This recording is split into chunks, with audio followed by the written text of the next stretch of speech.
Visitors from outer space crash land without warning and can lie buried for thousands of years. Oh my God! Geoff Notkin and Steve Arnold live to unearth these space rocks. Let's go hunt. They're the Meteorite Men. Their quest is part science Here's our first image. and part treasure hunt.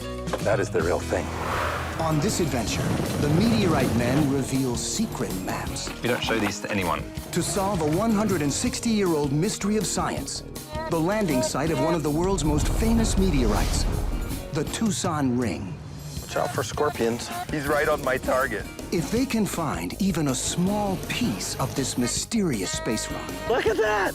they'll become a part of meteorite lore Definitely need to bag this one. and get rich beyond their wildest dreams.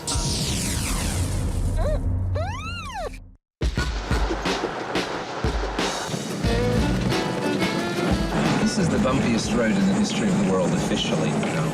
Steve Arnold and Geoff Notkin are modern-day treasure hunters. They're in southern Arizona to solve one of the greatest of all meteorite mysteries. The Tucson Ring is the single greatest mystery and legend in meteorite lore. It's one of the most beautiful meteorites in existence. It's probably the most famous meteorite in the world. And it was found somewhere around here in a canyon that was unofficially named the Valley of Iron. That peak right in the middle with the rocks on the top. Yep. The Tucson Ring is the holy grail for meteorite hunters. The 160-year-old mystery is no one knows where it was found. But legend says more pieces are out there. Finding even one would be worth a fortune. Coming off of one of these mountains with a piece of the Tucson meteorite is worth a lot more than a really big stack of money. But this is the quest to solve the mystery more than it is about the money. You never say that. But it's true. Wow. Steve's decided on something that's One. more important than money. Just the one thing. Yeah, the one thing. So admirable. The site that we're going to is on the other side of this mountain range. It's really difficult to get to. It's some pretty spectacular scenery up there, and it's also really steep. Sometime in the 1850s, two giant iron meteorites were dragged out of these mountains. Today, at the Smithsonian Museum, they are the stars of the world's most fantastic meteorite collection. One is a 630-pounder named the Carlton Mass. The other is 1,400 pounds, the enigmatic Tucson Ring. Under a microscope, you can see what you might call meteorite DNA, small silicate inclusions. Like a fingerprint, the matching inclusions prove that these two pieces broke apart from a single mass. If one giant meteor exploded in the atmosphere over what's now Arizona,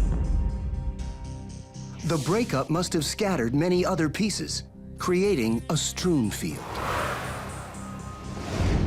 When the rock would have come in, it would have been one piece, and then when it hits the atmosphere, it's a very violent occurrence with the rock, and it will break it up.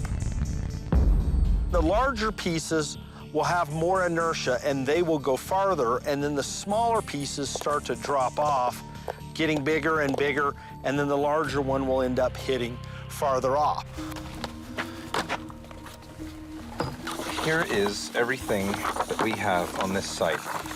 These mountains have been crawling with gold prospectors since the 1500s. So if there are these big irons lying somewhere in view, wouldn't one of these prospectors have stumbled across them in all these decades? It just adds to the mystery. We're in this area, assuming that guys with a couple of horses towing a rock that weighed almost 3/4 of a ton couldn't have pulled it over these mountains. One of the things that interests me are all these steep canyons down here. Okay. On the west side and the south side. The best bit I have to show you are the secret maps. Geoff has a special map he inherited from his good friend and mentor, Professor Jim Cree. The professor inherited the map from a prospector known only as Leon. And these maps we are not showing to anyone because these 3 documents show all of the specific finds that Leon made. They're real treasure maps. They're almost priceless. The maps have been blurred to conceal the exact location of the marks.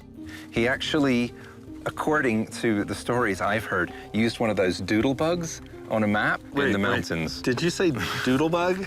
I know that you don't exactly believe in this sort of stuff, but he used one of these little swinging doodlebug pendulums, and he would hold it over a map, and wherever the pendulum came to rest, he would go and hunt there. Wait, you brought me to chase. No, it gets better. Okay. Believe me, if that was just the story, we wouldn't be out here. He found irons up in the mountains. I've seen a couple of the pieces. It's not that big a leap to go, well, could those irons that Leon the prospector found somehow be linked to the Tucson Ring? This is what really interests me, and this is where we're going today. Get me there. That's exactly where we're going. We'll see if he missed a couple. And we're down here. Here's the track we're gonna take. It goes up through here. It's as crazy as anything. Oh, yeah. Which is why we've got the rock hound. Today's meteorite hunters don't go by horse or burro. They go by hound, rock hound. It is a multi-purpose all-terrain vehicle, and when they say all-terrain, they mean it. We can take it in the water. Not that there's a whole lot of it out here in Arizona. It's got tracks, it's got heavyweight rubber tires. So the tires are cactus-proof? I hope so.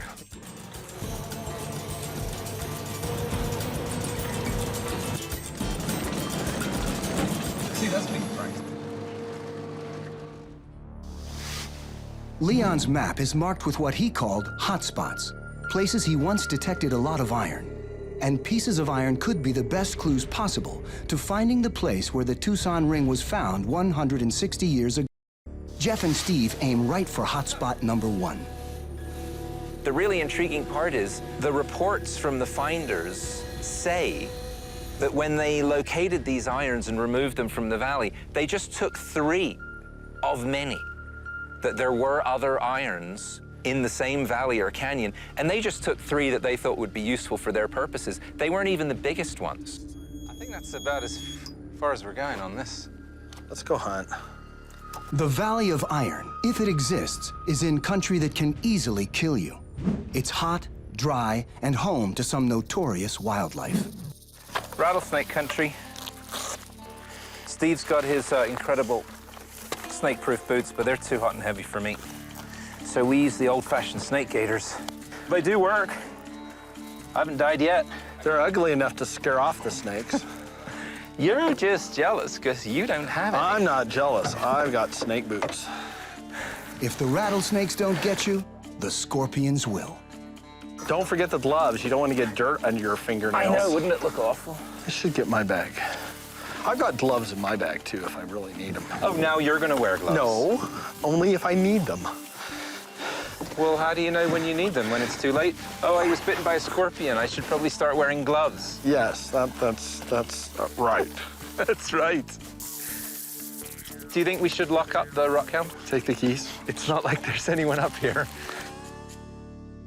Track log is on. Steve and Geoff rely on GPS to record where they are and precisely locate the position of anything they find. Look, Steve, there's no use pretending that you understand it any better than I do. I'm not trying to pretend. Evening, low 68 to 73. It talks! Wind around 10 miles per hour. And 2 veggie burgers and an extra large fries, please. Hold the mayo.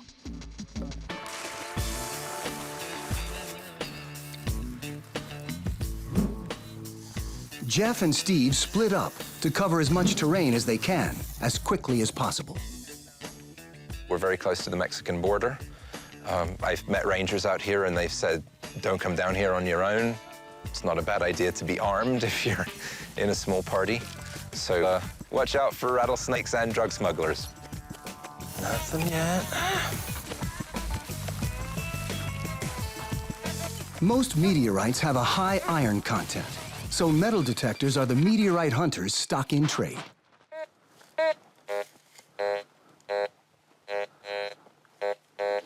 That low sound when it growls like that, that means it's iron. And that's what we're looking for.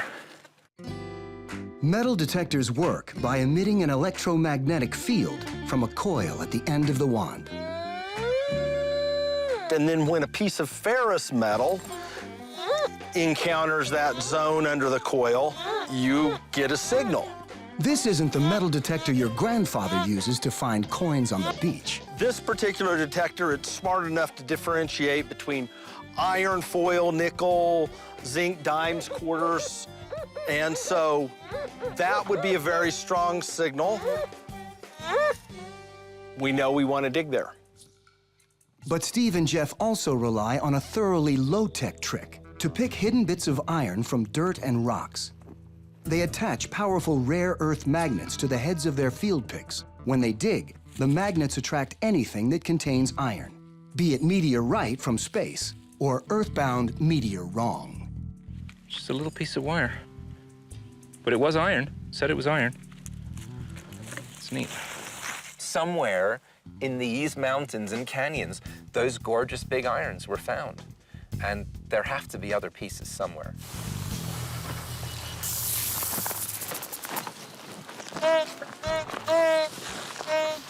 The payoff would just be enormous. It would be the biggest feather in our caps that we could possibly come up with, I think. Financially, If Geoff found it, it would be priceless because he would never sell it. Now, if I found it, then we have to do a little bit of supply and demand calculation. It's worth looking for. And it's more than the financial. It's the quest. It's the final unwritten chapter to one of the best stories in meteoritics. How do you put a price on that? Not long into their search of hotspot number 1 on the secret maps, Geoff gets a hit. That sounded like something. Well, that's definitely a target. Is it a piece of the famed Tucson Ring? A clue to the legendary mystery? Look at that. Oh, wow. It's the back of a cartridge, but a big one. Like a armor-piercing or anti-tank round. I think, look at that. That would have been a big shell. All right, onward. Little boot thingy. Another meteor wrong. When we pick up a target with the detector and we get all excited and we dig down and we find that it's not, in fact, a meteorite, we call it a meteor wrong.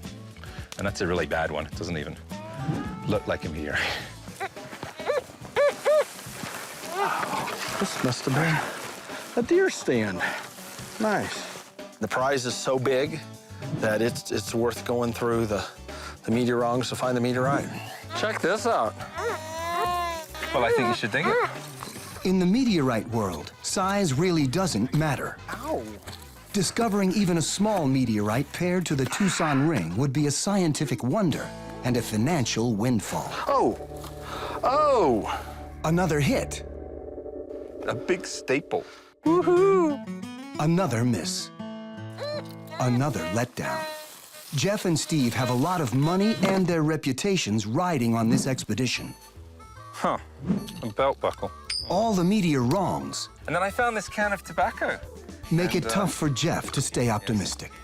Okay, this is driving me nuts. Somebody else has been here. Steve's a very good influence on me because he's very good-natured and positive, and he thinks there's always a meteorite just on the other side of that hill, whereas sometimes I go, there are no meteorites left in the entire world. It's a waste of time. God, there's a lot of trash down here. I don't even know what that is.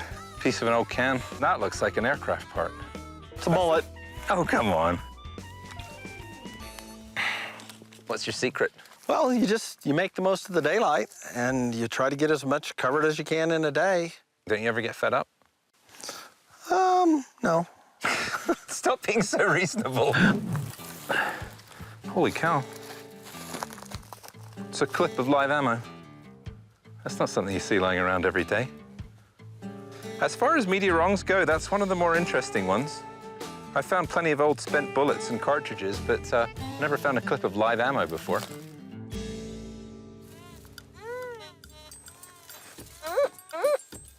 coming up here onto the side of this mountain where this long-deceased prospector apparently found some iron. It's kind of a long shot, but you don't find anything by staying at home. The first search area was the #1 hotspot marked on the old prospector's secret map. So far, the targets are turning out to be iron, but only terrestrial iron, possibly from an old testing ground. So we found tin can, aluminum aircraft part. We don't know. I found one too. Aluminum aircraft part. This is very cool. We think this is part of a anti-aircraft shell or something. A old sardine can, a belt buckle, I don't know what that is. What's discouraging is this old prospector 20 years ago may have discovered an old bombing range.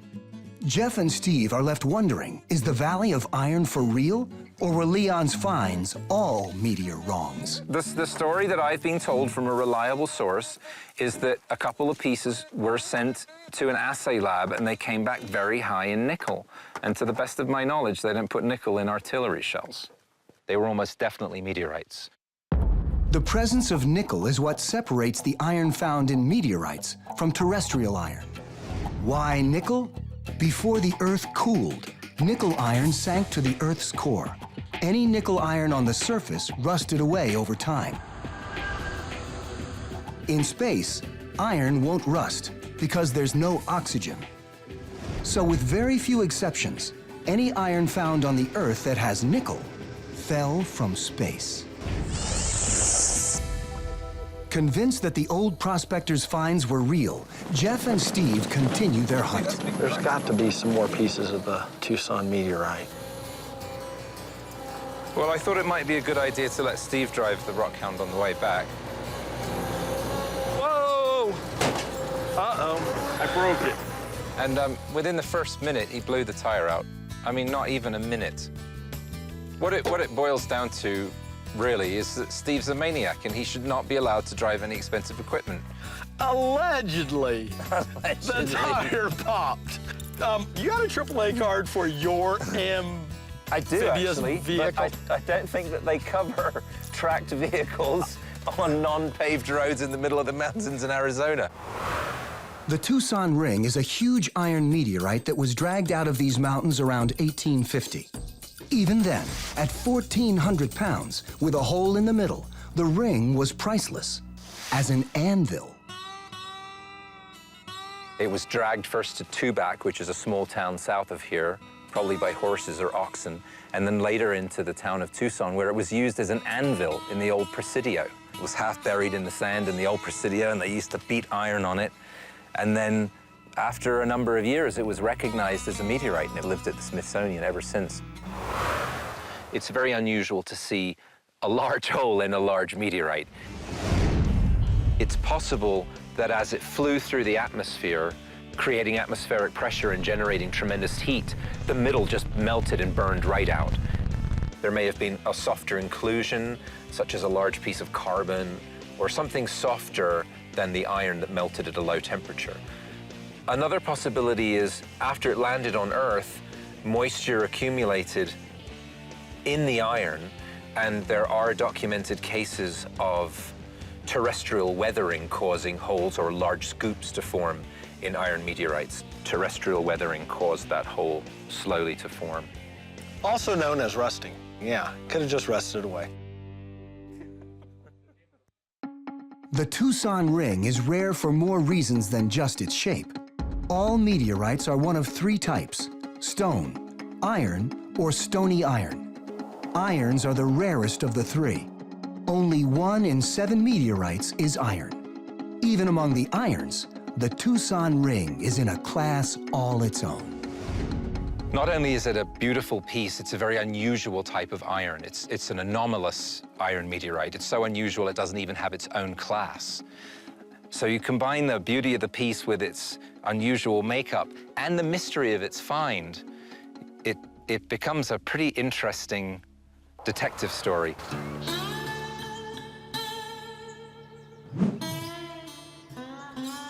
It's interesting to me that Leon found a lot of stuff down kind of in the lower ground.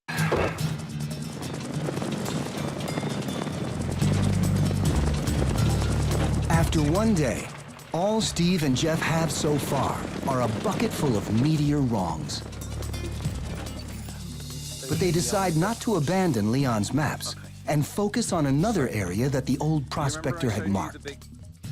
We know for a fact that things have been found. What we don't know 100% for a fact is whether or not they were meteorites, but the evidence is really strong.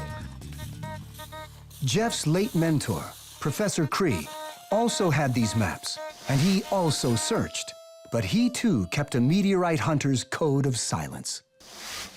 Jim was not prone to exaggeration. He thought there was something interesting going up here on this mountaintop, and the only reason he didn't tell us about it while he was still alive is because he was sworn to secrecy.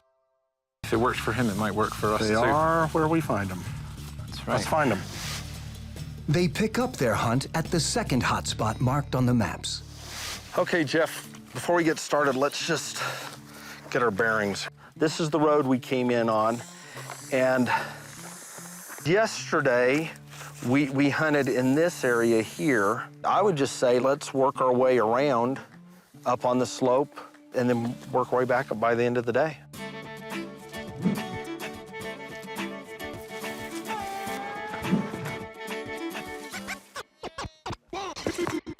Steve, he's what I would call a speed searcher.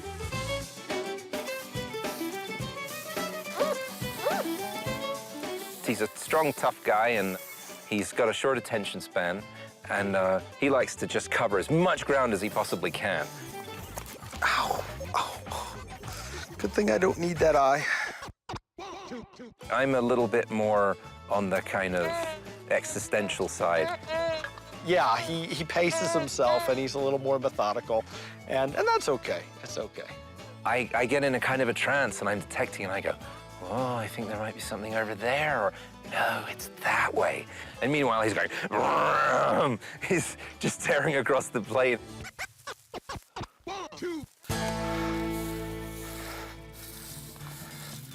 And sometimes communication leaves a little bit to be desired.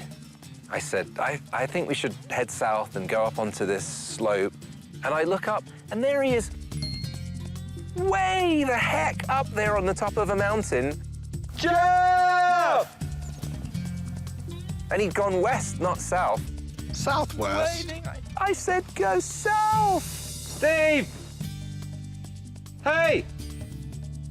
What you doing up there?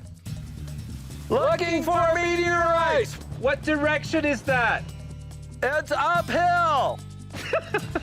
Did you find anything? No, I'm not singing. I said south.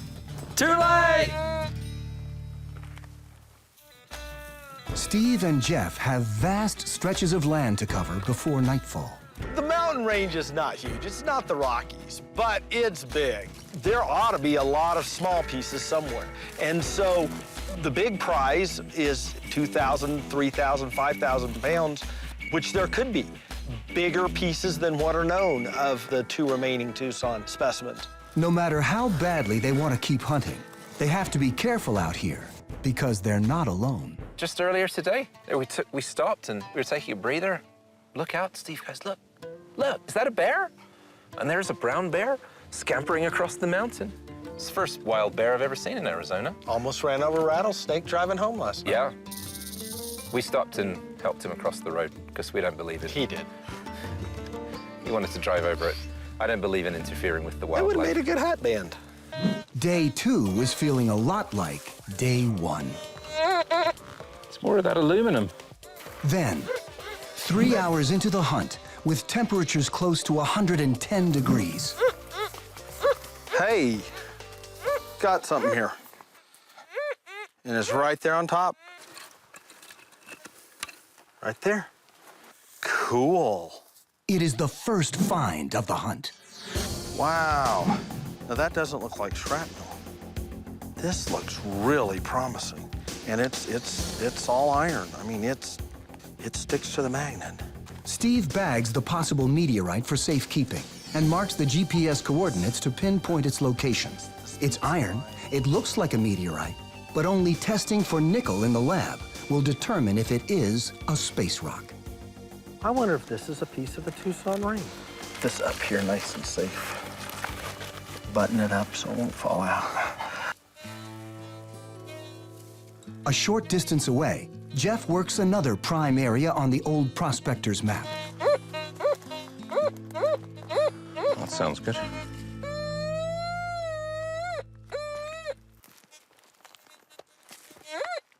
It's right on the surface.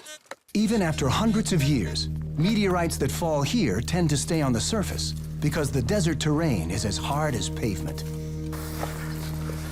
Ooh. Wow. Find number 2, less than a mile from Steve's first find. Yet another indicator that they could finally be inside a meteorite strewn field, possibly even the Tucson Ring's strewn field. Look at what I found. What, just now? A quarter mile away, maybe? They can't be 100% sure their finds are meteorites, but it looks like the secret maps have led the guys to a hotspot. If it turns out that this small iron is paired with the Tucson Ring, it's a huge discovery. Oh, thanks. On the count of 3. 1, 2.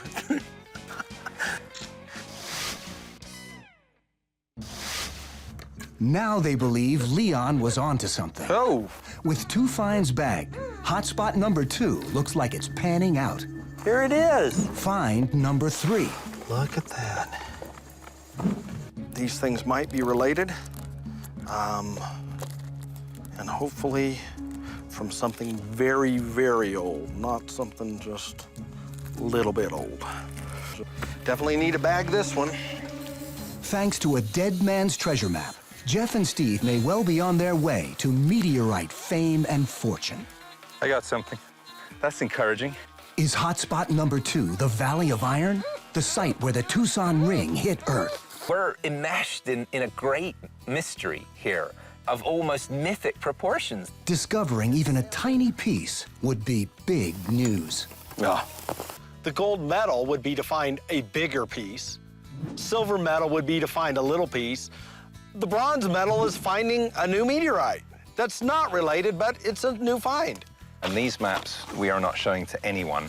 Geoff's secret maps have led him to a location somewhere in the mountains of southern Arizona, near the border of Mexico. After finding pounds of meteor wrongs at the first location, their luck has changed at the second hotspot. Oh, look at that. Oh my God! Okay, he's not happy. No, he's not. We'll just shoo him away. Shoo, little guy. No, leave him. Leave him. There's a meteorite down there. Oh. Oh, there it is. It's tiny. Find number 4. If it's a meteorite, this tiny piece could be worth more than its weight in gold. If it's a piece of the Tucson Ring, it could be priceless. Where's that scorpion now? Let's give him some space. Don't you stamp on that! I saw that. Oops. Stop looking at it. Go stand over there. It's not that I'm a huge fan of scorpions, but there's no need to kill them. Well, that's pretty exciting. As small as they are, these fragments could give Geoff and Steve a place in meteorite lore, but only if they're confirmed as relatives of the Tucson Ring. Today, it's perhaps the most famous and enigmatic meteorite in the world. This gorgeous giant ring. Steve and Geoff now have 4 pieces they think are meteorites, all found in hotspot number 2. And there are still 2 hotspots to be searched. If the guys make discoveries in these locations, they'll be able to connect the dots and show the outline of a strewn field. And that, in turn, could point the way to the missing pieces of the Tucson Ring. Hotspot number 3 is on the other side of private land. One thing Leon's map doesn't show is who owns the land, and that creates a problem. The guys play it safe before crossing the land of ranch owner Joe Robinson and introduce themselves. There's some really dandy stuff here that I found over the time. I don't know what it is. It turns out Joe likes to hunt for meteorites. Terrestrial. Very rare, I'm sure. Terrestrial, though. This was my big find at one time, but Wow.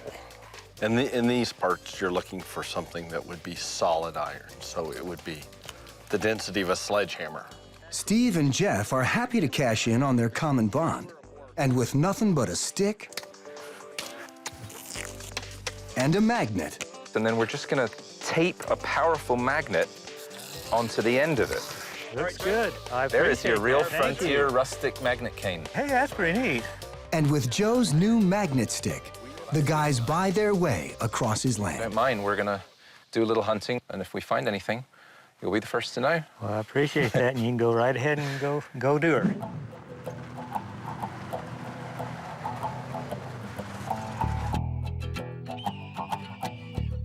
If the Tucson Ring strewn field is here, it's spread across rugged Arizona mountains. This search can only be done on foot in 100-degree-plus heat. Today we're gonna be at about 5,500 feet. It's gonna be hot. Unfortunately, we've got no cloud cover. The altitude combined with the dry air will pull moisture out of your body really fast. Are you there yet? We gotta hike down this wash, up there a ways, and then we'll mark the exact spot where Leon, the old prospector, discovered one or more irons. 3:15, emergency water break.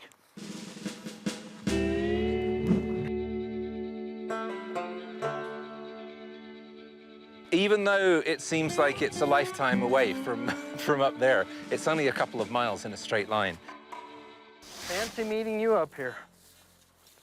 Being out in the boonies with your hunting partner, looking for rocks from space, it's a pretty interesting way to spend the day.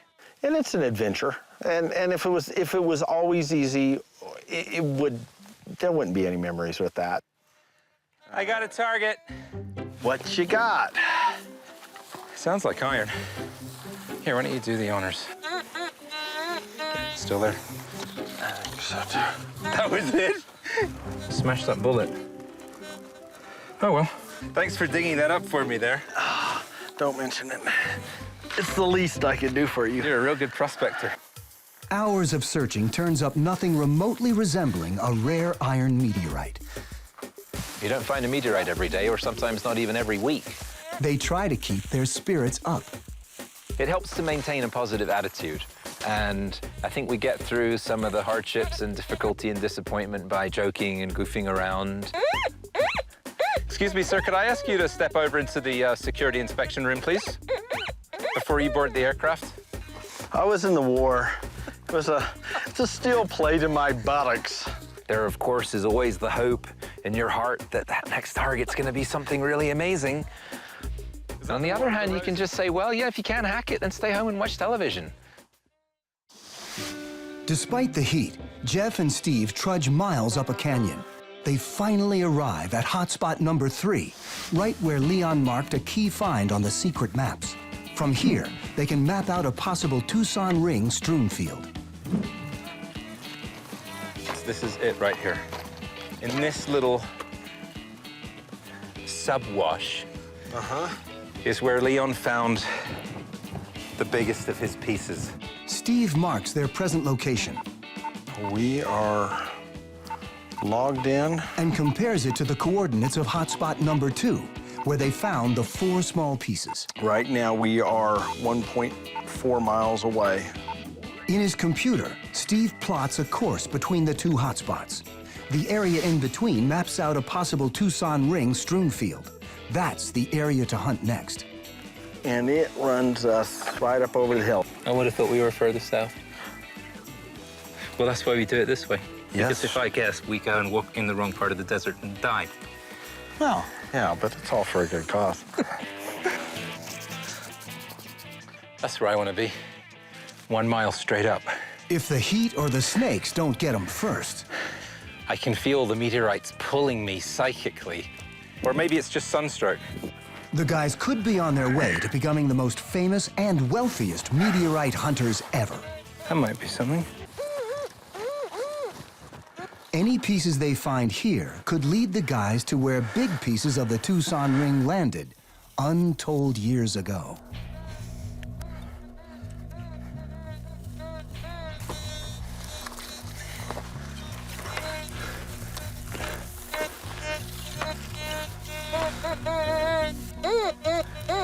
something? Yeah.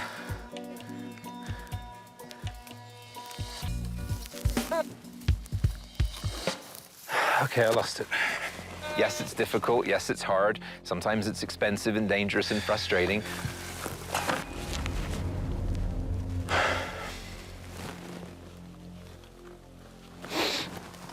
But the payoff is potentially huge.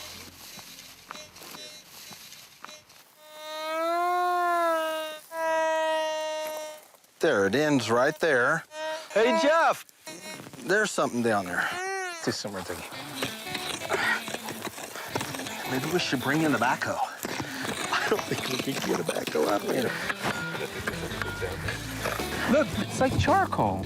It's a lightning strike. Oh, Why would charcoal set off a metal detector?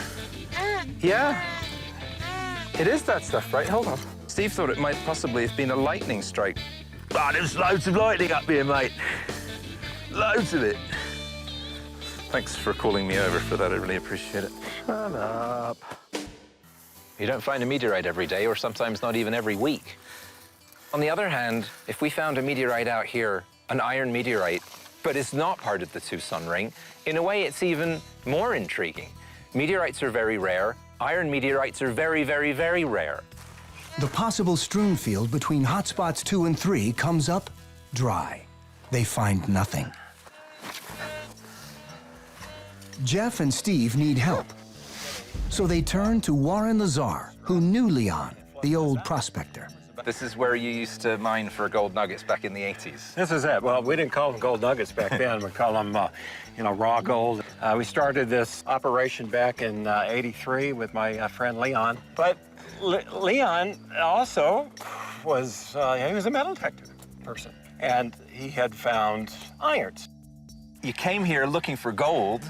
Found gold. Found gold. Yeah. And then your gold prospecting partner maybe discovered meteorites by accident at the same time. Good possibility. He said, well, I found this target. I think it's iron. Or I found this target. I think it's gold. And he'd never come right out and say it, so I'd look at A cautious man. Yes, very cautious.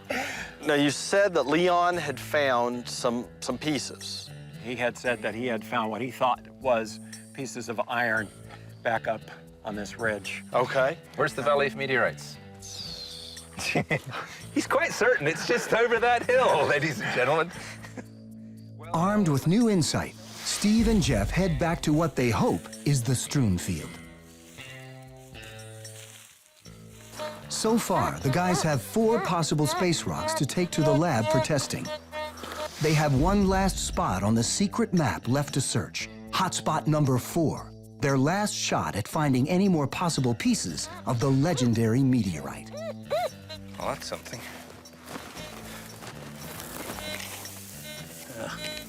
Yeah, a piece of an old can. Nothing yet.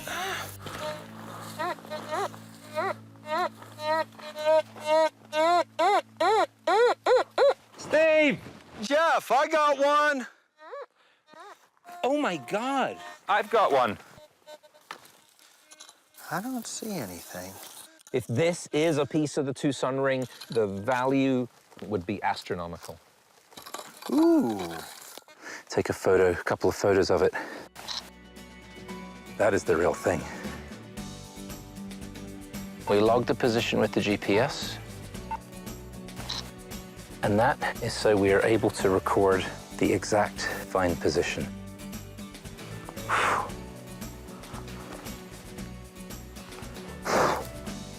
Wow. It looks like a little flying saucer. Well, I don't need to do the magnet test, but I'm going to do it anyway. Wow. That's what makes it all worthwhile. Find number 5. Could it be a fragment of the Tucson Ring? Mine's a meteor wrong. You want to see something cool? Yeah. Ooh. Ooh. Geoff. We need to test that one. Oh, yeah. If it's a meteorite, that's great. If it's connected to the Tucson Ring, would be one of the biggest discoveries of our career. There's only one way to verify that Geoff's new find and the other 4 are actually meteorites. We think they're meteorites. We think, but we can't tell for sure without an analysis conducted by an academic specialist. They have 5 chances at matching the legendary Tucson Ring. 5 chances at cashing in on a meteoritic fortune. Their finds will be tested by meteorite specialist, Dr. Lawrence Garvey. Fortunately for us, the Center for Meteorite Studies at Arizona State University is just up the road. Hello, Steve. Hey, good to see you. Good to see you. Good to see you again, Lawrence. Oh, it's quite a big piece this time. Can I take it out of the bag? Yeah, please do. Oh. First thing to do is to polish a small window on this. And then, we can have a look on the scanning electron microscope and see what we can see. To do that, the would-be meteorite has to be ground, a nightmare scenario for a passionate collector like Geoff. I can't bear to look. The scanning electron microscope has approximately 250 times the resolution of a normal light microscope. And so by examining these fragments, once they've been cut and polished, under the SEM, the scanning electron microscope, we're going to know for sure what they really are. So that's all you're doing on that? You're not taking off anymore? No, that's it. That should be enough. Okay, I can breathe now. The next step is to do some chemical analysis. It can go into the SEM with an EDX. Okay. The SEM, scanning electron microscope, provides an image of the physical structure. The EDX, energy dispersive X-ray, quantifies the actual elements the specimen contains and displays them as spikes on a graph. All the sophisticated equipment focuses on answering one question. Did the guys find a piece of the world's most fascinating meteorite? Well, the Tucson iron is probably one of the most enigmatic meteorites in existence. Structurally, texturally, and mineralogically, it's one of the most unique meteorites ever. No other meteorite even approaches its composition and structure. Okay, we're going to put in sample number 1. First up, find number 1. Steve's most exciting find. This looks really promising, and it's all iron. Okay.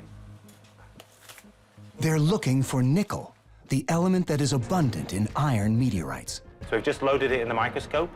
Here's our first image.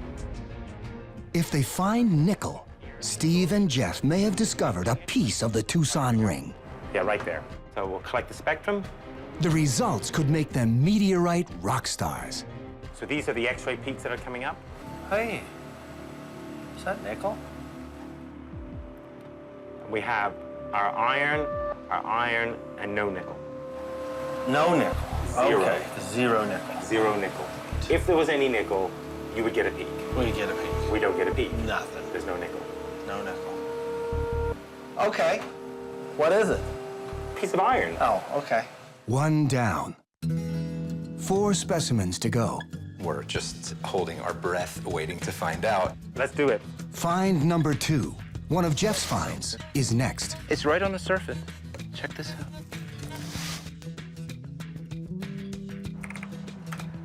And we've got to collect the image.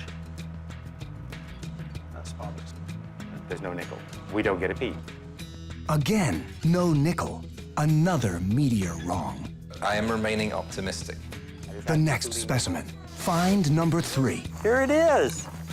Look at that. Has no nickel in it. It's iron. It's pure iron. Just a bit of steel. More junk. Just 2 more shots at fame and fortune. Find number 4. Look at that. Oh my God! Okay, he's not happy. No, no. We've got to change the magnification up here. You're taunting us a little bit. It's essentially iron. It's pure iron. Certainly a terrestrial piece of iron. Nothing but another Earth rock. The results are devastating. Hours and hours of hunting in extreme heat, and they have nothing to show for it. Steve and Geoff are down to their final chance. Find number 5 from the last search area. Look at that. We need to test that one. Oh yeah. Right now he's just focusing and aligning the microscope. So these are the X-ray peaks that are coming up. Okay. Look at that, nickel and iron. This was we have 93 atom% iron and 7 atom% nickel. It actually looks like an iron meteorite. Okay, that was about a month's work to find that guy. So we're really onto something. I guess we want more. We're really onto Let's do one of those fossils, Yeah. those inclusions. Now, the biggest test of their meteorite hunting careers. Does find number 5 match the Tucson Ring? Now we get to wait until we get that test done. Pairing the meteorite to the Tucson irons rests on examining the physical structure of the meteorite. Seen through an optical microscope, the Tucson irons have an abundance of what are called small silicate inclusions. They appear clear or white. Geoff's new meteorite has none. You can tell immediately just by looking at this that this is unlikely a Tucson iron piece. It does not have the abundant silicate inclusions. No inclusions. It's not a part of the ring, but it's a part of space. It's part of the asteroid belt. There is some good news with the bad. Dr. Garvey's analysis reveals something unexpected. This iron cannot be paired with any other meteorite.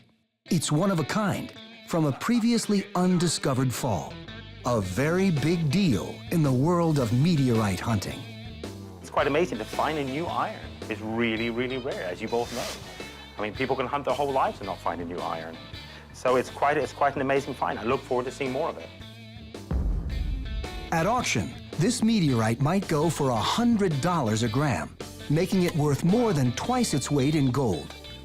But for Geoff, the fact that it is a new iron puts its value off the charts. We found a new meteorite. The expedition was a success. We're going back.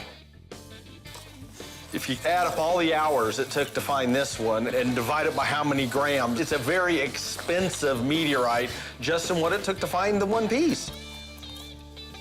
Maybe in some perfect universe, the mystery of the Tucson Ring and the mystery of Leon's maps will join on the road and we'll finally get to the bottom of all of this. But the legend and the mystery of the ring continues. It's still out there somewhere.